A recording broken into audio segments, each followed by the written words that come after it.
What the research tells us is that if you're holding a warm liquid, you will think of me as a warmer person.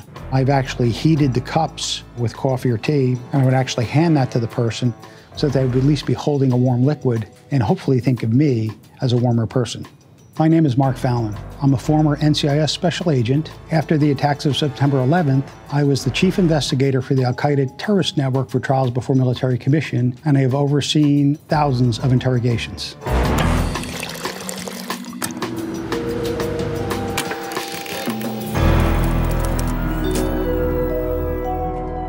Today we're going to be breaking down interrogation scenes in TV and film. This scene is from Knives Out. Harlan's nurse, she was at the party in a professional capacity. Marta? I guess. Harlan hired her to be around to take care of whatever medical needs popped up. But really, she's like part of the family. Daniel Craig does a nice job of strategic interrogation, practicing what's known in the research is the strategic use of evidence. Clearly, he has done his research and planning, and then he is strategically utilizing different pieces of information in what we call the funnel approach, where you start broad and then you narrow down the information that you're giving out to see what the responses are. And when you utilize a SHARP technique, you never let the person you're talking to know what's important. And that way they don't know what to hide or resist telling you. Are you baiting me, detective? You know he doesn't. And if you think I am dumb enough to be baited into talking family business... Just because a person resists answering a question doesn't mean that they're guilty of a crime. They may be withholding information, but it may be for a reason totally unrelated to the case you're investigating. Harlan never allowed any adaptations of his books. Hated the idea. No. Yeah!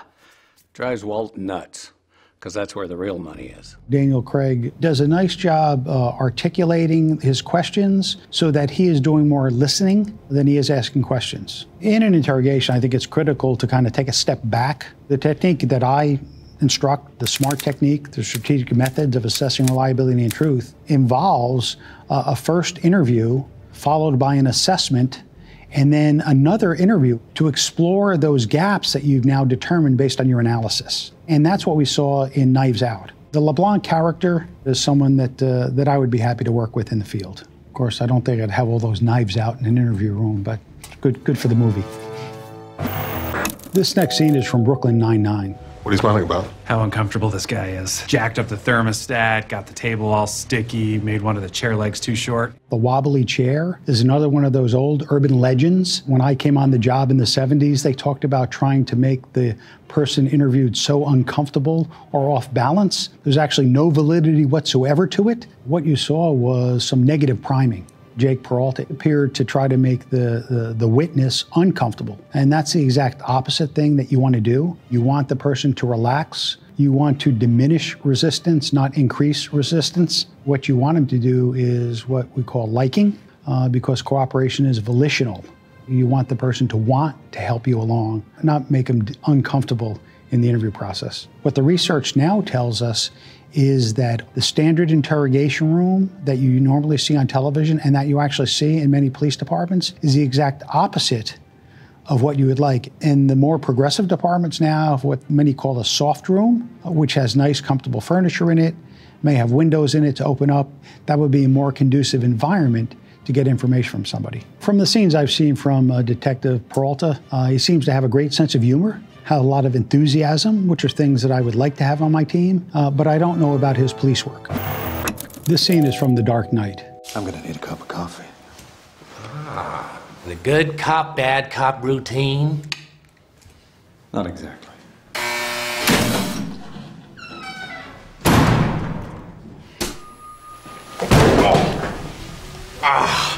Slamming someone's head into a table is the work of scriptwriters.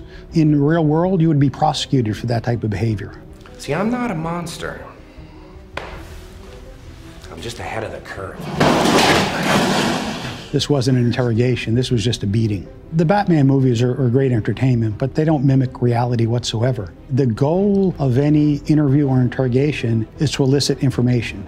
In the beginning of this scene, Commissioner Gordon actually had the suspect talking. And that's what yields the best evidence and the best intelligence. You have 2 ears and 1 mouth. You should be listening at least twice as much as you're talking. Where is he? What's the time? What difference does that make?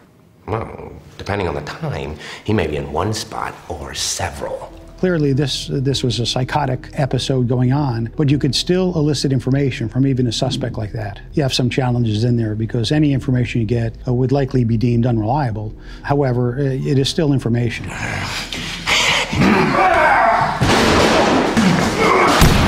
Where are they? What occurred here was ineffective managing of behavior. So when you have someone who is like that, you don't want to escalate because the behavior will escalate. The key is to de-escalate so that you get information out of the person. Commissioner Gordon would not be in police work today. Having someone come in like Batman, you will not get cooperation from that. You may get compliance, but cooperation is volitional, and there's just no way that you're going to get that when you're abusing somebody. This next scene is from The Wire. So I can feel my heartbeat? Pulse, yeah. We'll start with an easy one. Is your name, in fact, Deshaun Fredericks? Yeah.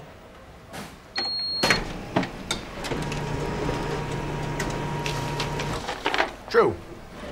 The scene here with the copier is one of these urban legends that's been around for decades. What Detective Bunk does here is jeopardizes his investigation. If that suspect did give information, it would be ruled inadmissible in a court of law. And it would really embarrass the department.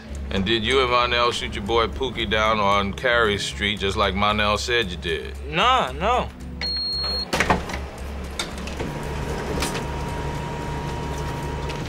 Bye. Currently, most if not all states allow law enforcement officers to lie in interrogations. There has been a push recently to make that illegal. Some states have made it illegal for juveniles because it has resulted in false confessions and erroneous convictions. So Detective Bunk is practicing some things that we are moving away from. I used to teach because I was taught that an innocent person would not confess to a crime they didn't commit, and that's absolutely inaccurate. 1/4 to 1/3 of the people who've been exonerated by the physical sciences have falsely confessed to crimes they did not commit. And so that's why we need to move away from those approaches that you saw with Detective Bunk. This scene is from The Good Shepherd.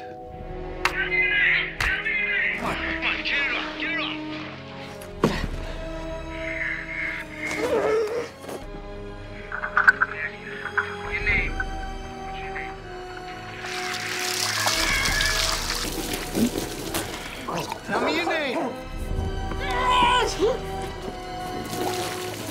I think this is an excellent example of the EIT program, Enhanced Interrogation Techniques, in which the CIA tortured prisoners. It was part of the CIA MK Ultra program, and Kubark Counterintelligence Manual has these practices in it. What you saw there is the manner in which the CIA was torturing prisoners to extract information that gravitated to Guantanamo and Abu Ghraib. They are illegal, immoral, ineffective, and counterproductive. And what you saw in that tape are war crimes. Sir, this is lysergic acid diethylamide.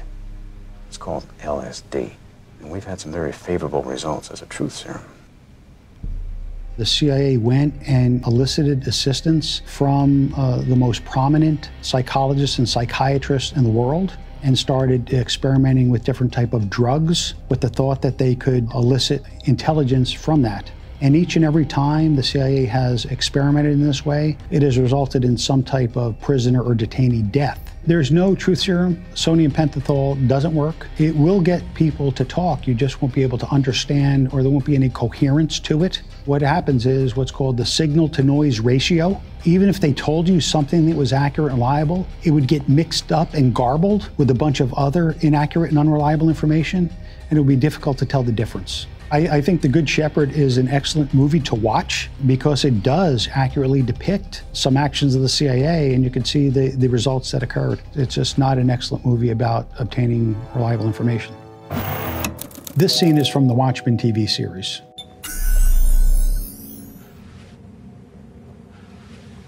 How long have you lived in Tulsa? Oh, 5 years. 6, almost 6. What'd you have for breakfast this morning? Cereal, I think. If I defecated on the American flag, how would that make you feel? Confused. Nothing in that replicates anything close to reality, not just fiction, it was science fiction. First of all, it wasn't an interrogation. It was a barrage of information. It was bombarding with some sounds and some different lights. Actually not uncommon in some of the EIT program, where they actually played music, loud music, and had people in periods of darkness or light. The problem is none of that elicits accurate, reliable information. It just meant to subject the person to some type of duress. Nothing in that scene would be conducive to an interview. It's an abomination as far as an interrogation professional goes. Are you a member of, or do you associate with members of the white supremacist organization known as the 7th Cavalry? No. He knows. You sure? Eyes dilated on all the Rorschachs. Yeah, I'm sure. Generally, people think that liars might fidget more. There's no science whatsoever behind what's called micro-expressions, where people are trying to look and detect cues about deception. The best method of detecting deception is a known or checkable fact, and that's why you investigate, not just interrogate. The odds of somebody trying to detect deception based on visible cues is about a coin toss. The problem is that law enforcement officers think they're better at it than the general public. It's just slightly better than chance. This scene is from Basic Instinct. Are your attorneys going to join us? Miss Trammell has waived her rights to an attorney. Did I miss something? I told him that you wouldn't want an attorney present. No. Why have you waived your right to an attorney, Mr. Mill? Why did you think I wouldn't want one? I told him you wouldn't want to hide. I have nothing to hide. In the scene where Sharon Stone waives her right to an attorney is not uncommon, particularly with the higher ranks of people that I've had to interrogate, because they have a feeling of superiority. So that's what you use to your advantage. If a person has a more dominant personality, the better role is to be more submissive, because you elicit more information, and vice versa.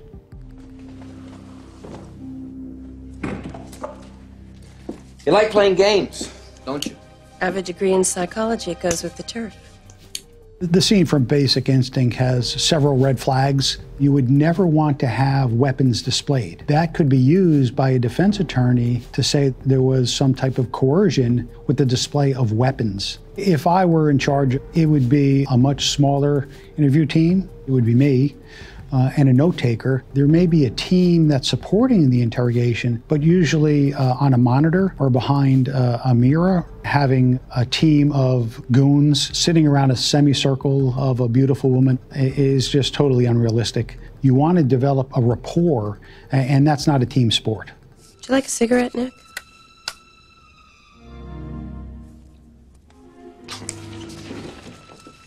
You two know each other? No. No. If I was the lead investigator and there was a apparent connection between Sharon Stone and Michael Douglas, there would be a break called. We would go outside and try to get to the bottom of what this apparent relationship was. And I don't think that I would have Michael Douglas back in the interview room with me on this particular case. This next scene is from When They See Us. Antron McCrae and Raymond Santana said they saw you rape the lady. I never saw no lady. Who are you talking about? The lady in the park. I didn't see a lady or hit anyone. Raymond saw you hit her. You saw coercion there. You saw a number of different tactics to try to just convince, in this case, juveniles that their only out is to confess. And we see the results of that today, where we're still having people who are involved in lawsuits over false confessions due to similar tactics. What you saw was incredible maximization, right? Incredible pressure. And then to relieve that pressure, they gave them a more favorable alternative to that. The person who's under that type of duress and pressure then takes that alternative as the better option. Many times they think that they'll be resolved later, but unfortunately it never works in their favor. In the clip we just saw was horrendous police work and really what the practice of policing needs to move away from. This scene is from Breaking Bad. Jesse, you're never boring. Not boring at all. So, come on, buddy. Share with us. Why were you tossing millions of dollars all over Albuquerque? I promise you we can hold out just as long as you can. As long as someone is talking, I will be learning something about them or from them. What we saw the detectives do was nothing that would produce any type of sounds from their suspect there. It appeared that they tried to keep control, and it's not control that you're looking for, it's cooperation. There was no empathy. They didn't appear genuine. I think their approach was lacking in that regard. Look, I'm only asking for a couple minutes here. You said you wasn't talking. I'll tell you, that kid hates my guts, despises me, okay? Maybe I can get him cranked up enough that he starts yapping. The suggestion to amp it up in there is nothing that I would recommend. It's not uncommon to work together, share suspects, have different departments conduct interrogations of the same person. What is unusual is that you would just walk away and let it happen without even observing it.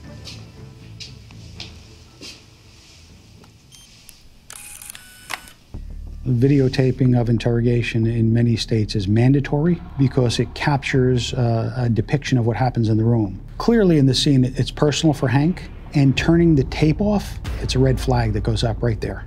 Right now in the field of interrogation, there is a new wave coming, a wave of science-based methods to elicit accurate, reliable information for effective questioning and effective interviewing, so we can move to more effective interviewing strategies to regain trust in our communities and protect the public safety and our national security.